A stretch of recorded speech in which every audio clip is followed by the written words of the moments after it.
สวัสดีค่ะพ่อแม่พี่น้องสวัสดีFCทุกท่านเนาะค่ะกลับมาพบมาพอกับเจตาพารวยคือเก่าค่ะในทางช่อง YouTube มื้อนี้เจตาก็จะวางแนวทางของลาวพัฒนาค่ะลาวพัฒนาวันที่26เป็นวันศุกร์เนาะค่ะ2 ทุ่มครึ่งลาวพัฒนาออกเห็นอยู่นี่ประวัติของลุงส่งแล้วก็ไทยมักหวยค่ะไทยมักหวยของลุงส่งเพิ่นก็เข้าไปวิ่งลูดเนาะค่ะไทยมักหวยเพิ่นเข้าไปไทยมักหวยเข้าไป48ตัวนิ้นตัวเจาะตรงๆค่ะแล้วก็4เนาะวิ่งตัวเดียววิ่งลูดของไทยมักหวยไทยมักหวยเข้าไปของลุงสุงก็วิ่งลูดเนาะค่ะ2เซียนเจตาให้เบิ่งก็จะได้เบิ่งประวัติค่ะเอาประวัติมาให้FC เบิ่งก่อนเนาะค่ะให้เบิ่งก่อนว่าต่อไปเพิ่นเข้าอยู่เนาะมาเบิ่งของลุงทรงก่อนเนาะค่ะของลุงทรงวันที่24เนาะนี่วันที่26แนวทางใหม่เพิ่นให้มาแล้วค่ะลุงทรงเพิ่นก็ให้มาไว้กับขอบคุณขอบคุณหลายๆค่ะกับขอบคุณขอบคุณหลายๆเบิ่งประวัติของลุงทรงค่ะของลุงทรงยังไม่หลุดค่ะวิ่งลูก2 งวดเนาะเจตาให้เบิ่ง2 งวดเพิ่นก็ยังบ่ทันหลุดเด้อค่ะของลุงทรงสายวิ่งสายรูดค่ะ FC ลุงทรงเป็นจังไดกราบขอโทษขออภัยแทนลุงทรงค่ะที่2โตเพิ่นบ่เดินบ่เข้าเนาะกราบขออภัยแทนลุงทรงเนาะค่ะ2โตเพิ่นบ่เดินบ่เข้ามาตามใหม่ค่ะตามใหม่ไปต่อลุงทรงลาวพัฒนาวิ่งลูดค่ะเพิ่นให้มาวิ่งลูดบนล่างค่ะวิ่งลูดบนล่าง6กับ7 2ตัวค่ะ2ตัว6หาง36 62 64 77 79 05 3ตัว4หาง136 162 677 679เด่นทอกันเด้อค่ะบนล่างวิ่งลูดของลุงทรงเด่นเท่ากันค่ะ6กับ7 2ตัวค่ะเพิ่นเน้นให้4หางลุงทรงให้4หาง3 6 2 6 2กับ77 79ค่ะ3ตัว4หางค่ะ3ตัว4หางเพิ่นเน้นให้หมดทอกันค่ะ136 162 677 679ค่ะเพิ่นเน้นให้ทอกันเด่นทอกันเน้นทอกันเนาะค่ะFC ลุงทรงพิจารณาแคปหน้าจอไว้ไปต่อวันศุกร์ค่ะไปรุ่นใหม่ลาวพัฒนากับลุงทรงแคปหน้าจอเนาะค่ะแคปหน้าจอไว้กราบขอบคุณขอบคุณลุงทรงหลายๆเด้อค่ะที่ให้แนวทางมาว่างทางช่องของเจตากราบขอบพระคุณเป็นอย่างสูงค่ะลุงทรงแคปหน้าจอเราไปต่อค่ะ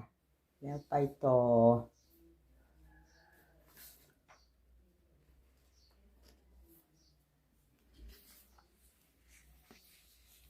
ไทยมักหวยค่ะไทยมักหวยเอามาตามต่อวันที่26เนาะค่ะประวัติของเพิ่นเข้าไป49 892เนาะค่ะ48เข้าไปตัวนิ้นตัวเจาะเด้อค่ะไทยมักหวยพี่น้องตัวเน้นตัวเจาะแล้วไม่ได้กลับเขาตรงๆเต็มๆเลยเนาะค่ะเพิ่นเข้าไปตรงๆเต็มๆเลยเดี๋ยวเบิ่งประวัติอีกค่ะงวดหนึ่งไทยมักหัวยังบ่ทันหลุดค่ะวิ่งหลุดเพิ่นเข้าไปอยู่เข้าไป5เนาะวันที่22ที่ผ่านมาเจตาให้เบิ่ง2งวดค่ะประวัติให้ FC เบิ่ง2งวดเพื่อความมั่นใจเนาะค่ะให้เบิ่งไว้ถ้าชอบก็จัดถ้าคัดก็ผ่านให้เบิ่งที่ผ่านมาแม่นเข้าหรือแม่นหลุดว่าติ FC ไทยมักหวยเตรียมแคปหน้าจอเด้อค่ะเตรียมแคปหน้าจอถ้าใครจะไปต่อวิ่งลูดค่ะเพิ่นให้มา3กับ1 2ตัว4หางค่ะ36 35 17 18เบิ้ลค่ะ33กับ11 3ตัว3หางค่ะ318135 136วิ่งรูดนี่เพิ่นเด่นเท่ากันเด้อค่ะเด่นเน้นเท่ากันของไทยมักหวย3กับ1 2ตัวค่ะเพิ่นเน้นให้2หาง3518 3ตัวค่ะ3ตัว318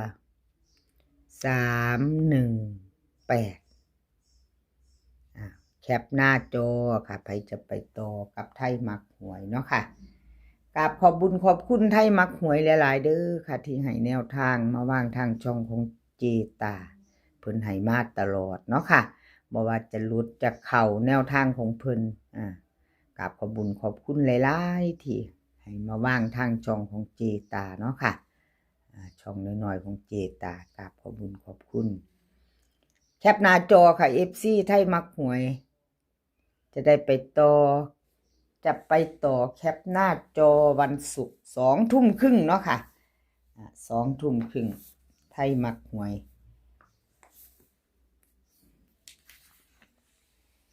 เลขล็อกอุดรนี่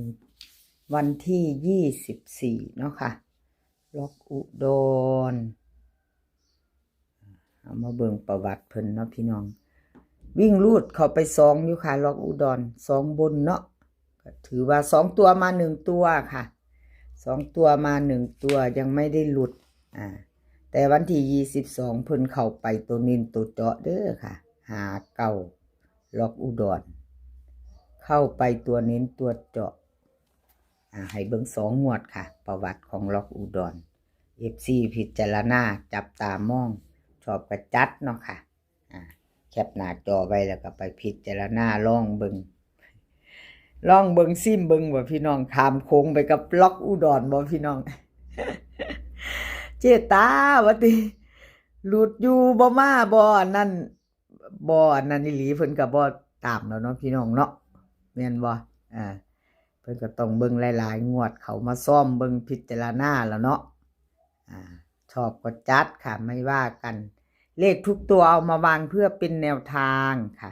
โปรดใช้วิจารณญาณในการรับชมเป็นอย่างสูงเนาะ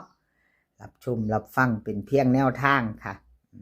ชอบก็จัดขัดก็ผ่านคือบ้านแหละพี่น้องเอามาตามกันต่อค่ะเลขล็อกอุดรลาวพัฒนาวิ่งหลุดเพิ่นให้9กับ6ค่ะ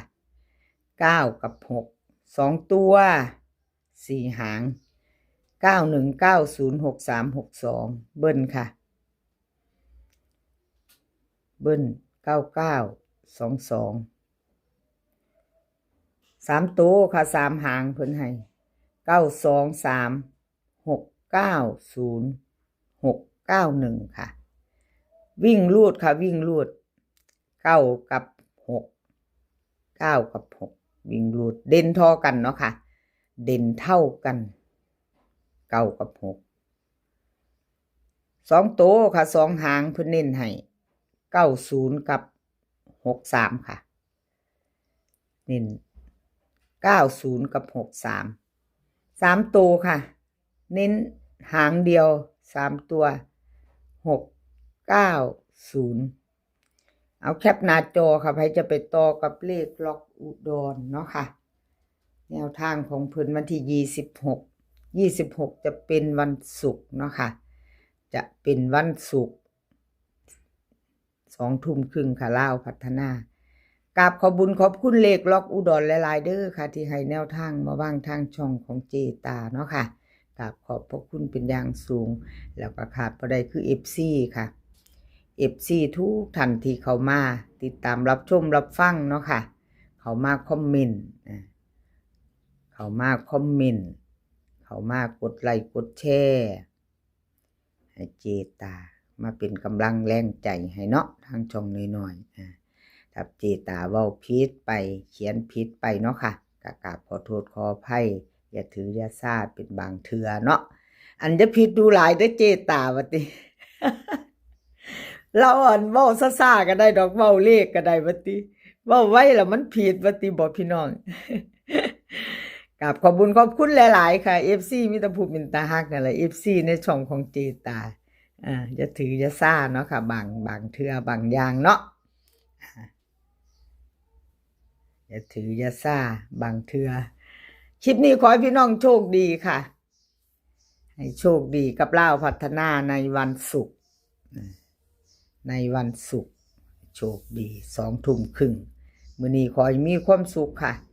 ขอให้สุขภาพร่างกายแข็งแรงกันทุกคนเดินทางไปไสขอให้ปลอดภัยค่ะเดินทางไปขอให้มีโชคกลับมาขอให้มีชัยคลิปหน้าพอกันไหมค่ะคลิปนี้ก็สวัสดีค่ะ